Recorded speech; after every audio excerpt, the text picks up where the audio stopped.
Assalamualaikum warahmatullahi wabarakatuh. Nama saya Dinda Cantika, NIM 539. Di sini saya akan menjelaskan tentang surat-surat berharga.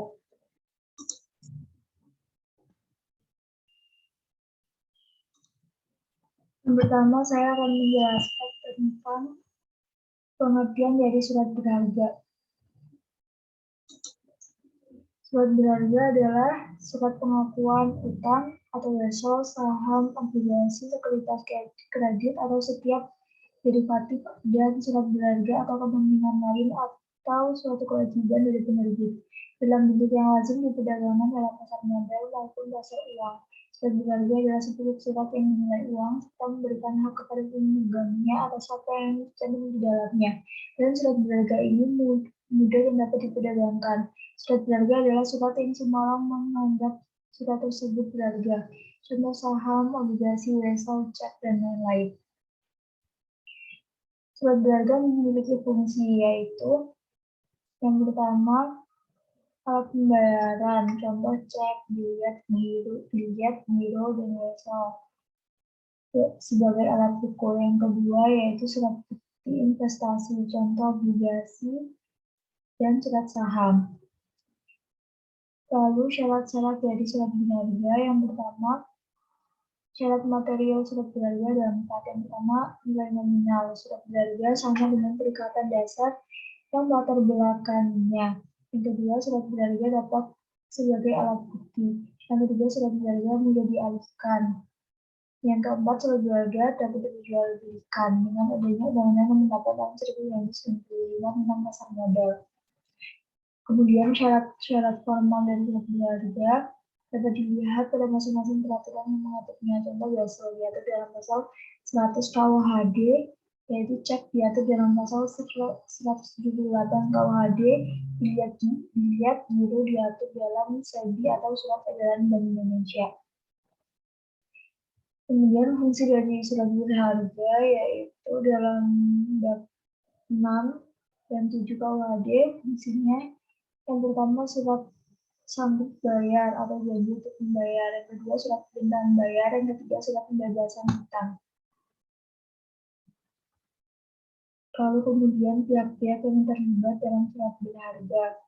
Yang pertama adanya penerbit atau sebagai debitur. Penerbit dari sebuah surat berharga merupakan pihak yang mempunyai kewajiban untuk membayar sejumlah uang kepada pihak lain atau kreditur. Yang kedua, pemegang pertama atau sebagai kreditur, pemegang atau pembawa dari surat berharga merupakan pihak yang menerima pembayaran dari debitur atau penerbit. Dalam hal ini, kedudukan pemegang atau pembawa tersebut yaitu sebagai kreditur. Yang ketiga, tersangkut merupakan pihak yang melaksanakan perintah dari penerbit untuk melakukan pembayaran kepada pemegang. Kemudian penggolongan dari surat-surat berharga.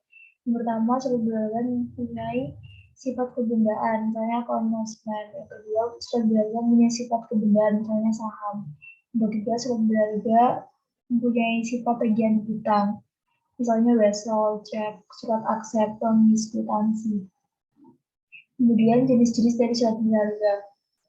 Surat berharga dalam KUHD ketentuan tersebut diatur dalam buku 1 bagian 6 dan bagian 7 KUHD. Berisikan tentang yang pertama, wesel. Surat wesel adalah surat berharga yang membuat kata wesel dalamnya, diberi tanggal dan ditandatangani di suatu tempat, di mana penerbit atau tracker memberi perintah tak bersyarat kepada tersangkut atau betreken untuk membayar sejumlah uang pada hari bayar kepada orang yang ditunjuk. Penerbit yang disebut penerima atau penggantinya di suatu tempat tertentu.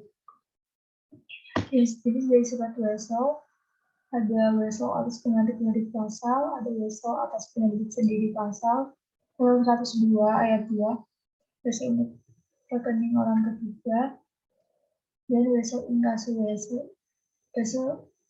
inkasu adalah bentuk surat wesel yang diterbitkan dengan tujuan untuk memberi kuasa kepada pemegang utang menagih sejumlah uang, tidak untuk diperjualbelikan. Kemudian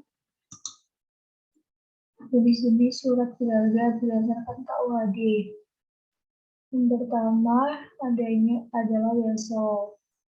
Yang pertama wesel atas pengganti penerbit pasal 102 ayat 1 menentukan bahwa penerbit dapat menerbitkan surat universal yang berbunyi atas pengantin penerbit. Maksudnya, ya penerbit menunjuk kepada dirinya sendiri sebagai pemegang pertama kekhususan untuk surat universal semacam ini ialah bahwa kedudukan pemegang pertama. Yang kedua ada website penerbit sendiri. Pasal 102 ayat 2 KUHD menentukan bahwa surat website dapat diterbitkan atas penerbit sendiri. Hal ini dimaksudkan bahwa penerbit memerintahkan kepada dirinya sendiri untuk membayar. Kata penerbit menunjuk dirinya sendiri sebagai pihak tertarik. Yang ketiga, website untuk rekening atau orang ketiga. Ada juga terjadi bahwa seorang menarik suatu website untuk pemerintahan dan untuk rekening atau pihak ketiga. Pada umumnya penarik semacam ini adalah suatu bentuk bank.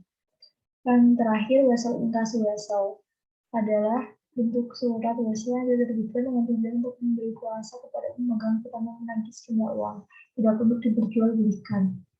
Yang kedua adalah cek.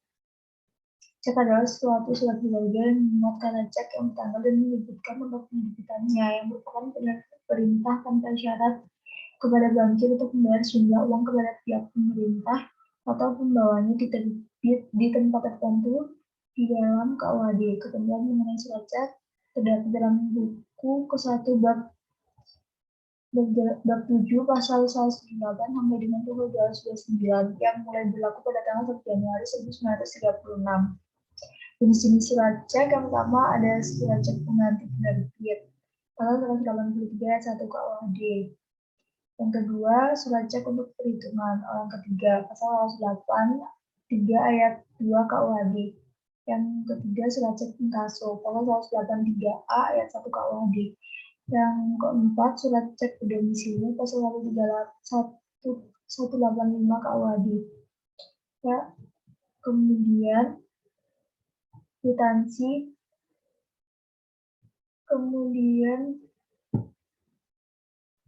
kwitansi atas tunjuk. Kwitansi atas tunjuk adalah suatu surat yang ditanggali, diterbitkan atau penandatangan terhadap orang lain suatu pembayaran sejumlah uang yang ditemukan di dalamnya kepada penunjuk atas tunjuk pada waktu yang diperlihatkan. Kemudian saham. Saham diatur dalam pasal 40 KUHD. Saham dapat didefinisikan tanpa penyertaan atau kepemilikan seseorang atau badan dalam suatu perusahaan atau perseroan terbatas. Wujud saham adalah selembar kertas yang menerangkan bahwa pemilik kertas tersebut adalah pemilik perusahaan yang menerbitkan surat berharga tersebut. Terakhir adalah konosmen. Konosmen adalah surat berharga yang membuat kata konosmen atau bill of lading yang merupakan bukti penerimaan barang dari pengirim ditandatangani oleh pengangkut dan yang memberikan hak kepada pemegang untuk penyerahan barang-barang yang disebut dalam konosmen itu. Kemudian jenis-jenis surat berharga di luar KUHD. Yang pertama adalah biliet. Biliet adalah surat perintah tidak bersyarat dari nasabah yang telah dibukukan bentuknya kepada bank penyimpanan dana untuk menyediakan jumlah dana dari rekening giro yang bersangkutan kepada pihak penerima yang disebutkan namanya, kepada bank yang sama atau kepada bank yang lainnya. Yang kedua adalah obligasi. Menurut Dr. Andes Bambang Wianto, definisi obligasi adalah sebagai berikut. Obligasi adalah suatu kemampuan hutang yang dikeluarkan oleh pemerintah atau perusahaan atau lembaga-lembaga lain sebagai pihak yang berhutang yang mempunyai nilai nominal tertentu dan kesanggupan untuk membayar bunga secara periodik atas dasar presentasi tertentu yang tetap. Sekian penjelasan saya tentang jenis-jenis surat berharga. Kurang lebihnya saya mohon maaf. Wassalamualaikum warahmatullahi wabarakatuh.